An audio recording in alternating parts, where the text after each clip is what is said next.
എൻ്റെ കയ്യിൽ കിട്ടിയ ചെറിയൊരു ബബിൾ പാത്രമെടുത്ത് ആ പാത്രത്തിലേക്ക് കാശ് രൂപവും കയ്യിൽ നിന്ന് ലഭിച്ച ഒരു 5-6 തുള്ളി എണ്ണയും കൂടി ഞാൻ ആ പാത്രത്തിലേക്ക് ഒഴിച്ചു. അതിൻ്റെ ഫോട്ടോ ഞാൻ അച്ഛന് കൊടുത്തിട്ടുണ്ട്.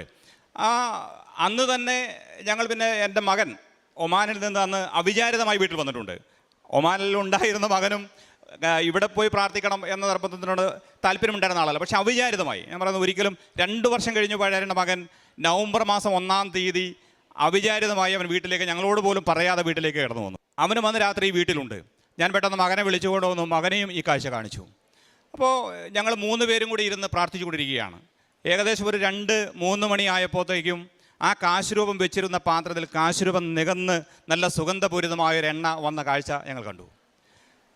അതിൽ കൂടി ഒരു അനുഭവം എന്ന് പറഞ്ഞാൽ കരിങ്കലിൽ നിന്ന് വെള്ളം കൊടുത്ത അത്ഭുതങ്ങൾ സൃഷ്ടിച്ച തമ്പുരാൻ ഞങ്ങളുടെ കുടുംബത്തിൽ ഇടപെടുന്ന വളരെ അത്ഭുതകരമായൊരു കാഴ്ചയ്ക്ക് സാക്ഷ്യം വഹിക്കാൻ മാതാവ് വലിയൊരു അനുഗ്രഹം ഞങ്ങളുടെ കുടുംബത്തിലേക്ക് തന്നു.